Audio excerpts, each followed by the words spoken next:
Hi there, beautiful people. So this is a video I'm just making in response to some topics that some of my group wanted to bring up and speak a little bit about, and so I'm going to touch briefly on a couple of those stories just to share a few ideas, hopefully inspiring you, hopefully giving you ideas about certain stories. Somebody mentioned this tendency that we have at one time to be addicted to grief and sadness and sorrow, and how difficult it is to let go of those emotions. And somebody else was speaking about how we can get, very deeply involved and fall into emotional patterns and find it difficult to come out of them. So each emotion has a slightly different reason for being. It relates to slightly different chemicals running around in the body, and grief and sadness is one of those emotions that relates to us losing something, usually a person, or just sometimes the feeling that something has been lost, or something is missing out of our life.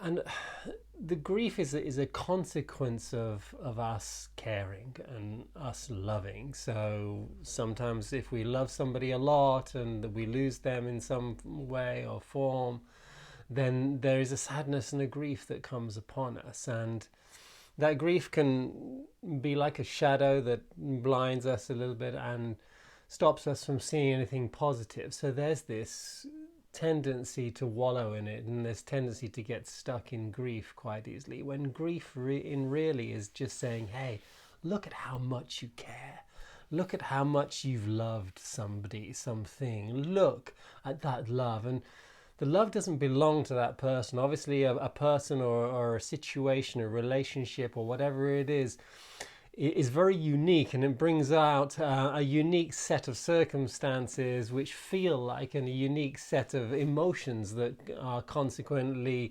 related to that specific type of relationship, whatever it is.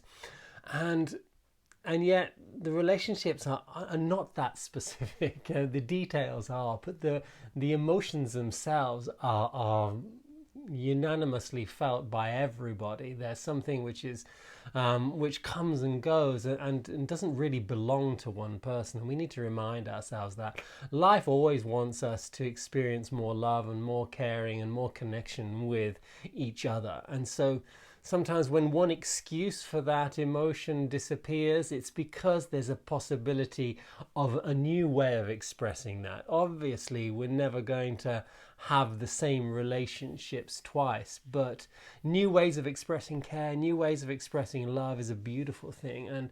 And we can't really step into those new expansions of feeling unless we let go of the idea that this feeling belongs to that situation only.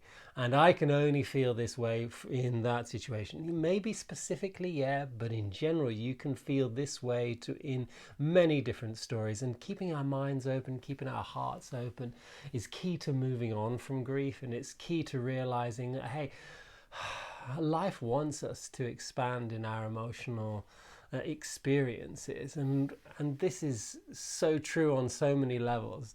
And when we feel ourselves falling into emotions, and it takes us away from the present, these type of emotions are usually fear-based emotions that come up, that relate to the past, and it cling us to the past and make us project very pessimistic ideas towards the future, according to a traumatic past that we might have had.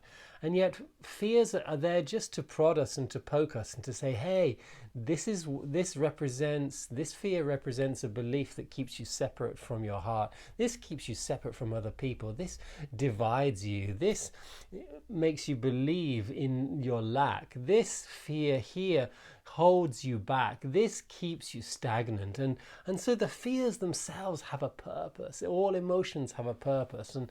And yes, they might drag us into memories of the past and project ourselves into some type of future stories that might or might not happen.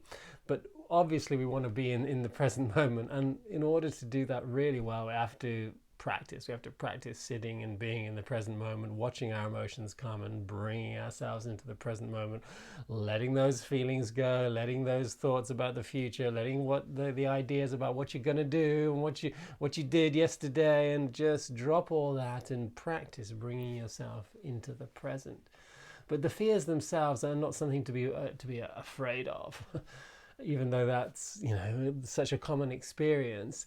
Fears are just poking us and showing us and lighting up. And it's a little bit like lighting up a little bit of darkness inside of us by saying, hey, over here is something that you can actually look at, because there's a belief here. There's a belief that you're holding on to. Let's reprogram that.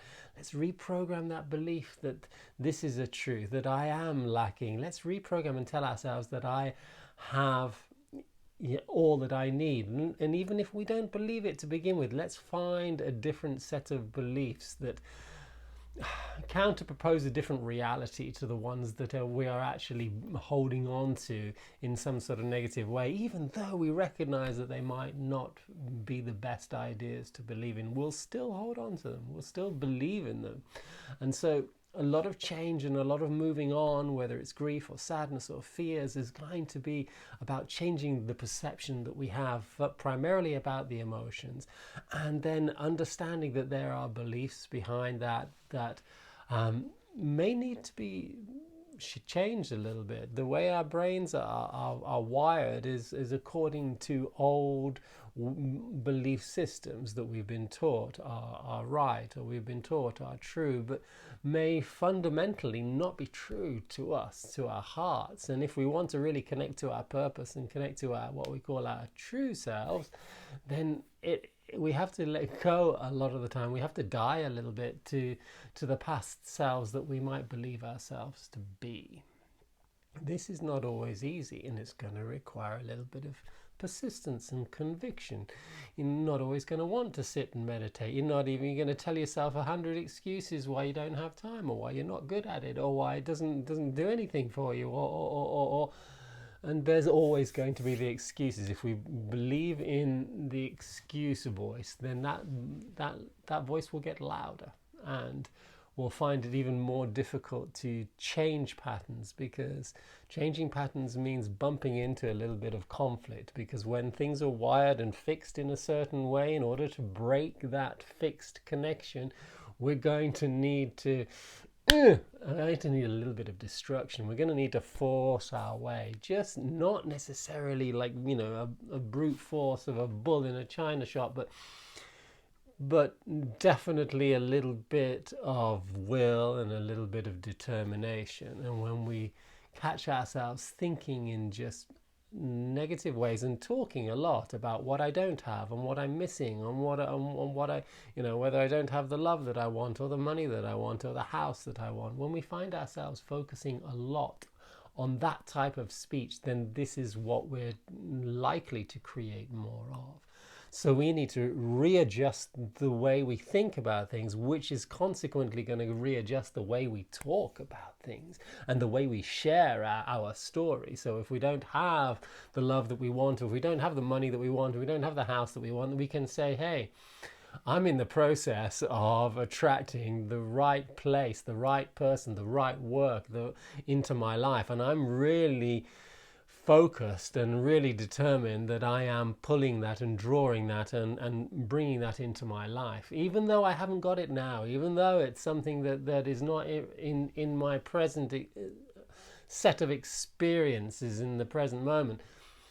I am calling it in, and just let that be your narrative, instead of, oh, look, I don't have this, and oh, I don't have that. The more you tell yourselves, I mean, it's a self-hypnotism is what it is. And some people call it positive affirmations and stories like that, but a lot of them don't work unless we actually, feel that it's something that we truly deserve and truly need. And there's all sorts of tarot cards that will relate to this deserving and this feelings of lack and this feelings of grief and sorrow, and all of our attachments to those emotional states. But we have a dualistic relationship with emotions in general, and I know this message is a bit of a mishmash and a bit firing out there, but I got a few questions and a few topics to talk about. I'm trying to amalgamate them all, and emotions are one of those things that can definitely bring us into the present moment. We love getting carried away with the emotions of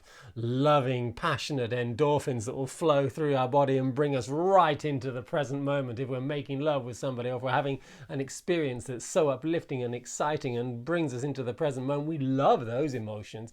We love those feelings. We love getting carried away. We love falling into that dynamic. It excites us. It inspires us. And so the emotions that trigger us in a negative way are going to be the ones that we might say, oh, but I don't love falling into those take me away from the present moment. In reality, if we're present with our feelings, if we can slow down enough in order to just feel what's going on in the here and now, even if an emotion is calling for us to remember something in the past, we're never in the past. We can't be. We'd speak in these terms a lot of the time, but in reality we're only ever here, present. If our mind is thinking about the past, it's thinking about the past right now. It's creating the same chemical reactions, and it's wiring and firing in the same mental synapses that may have been created because of a past event.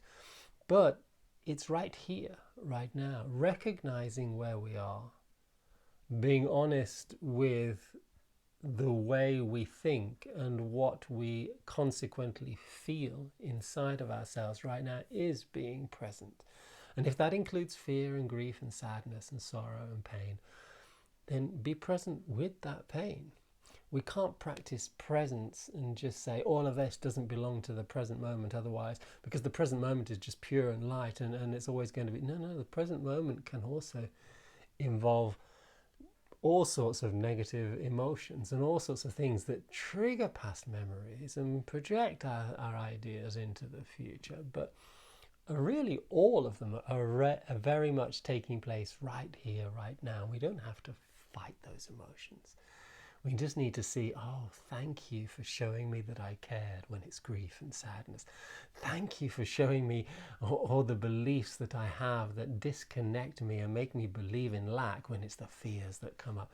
Give gratitude to those messages, to those bodily messages, and then say, oh, how can I recreate this? How can I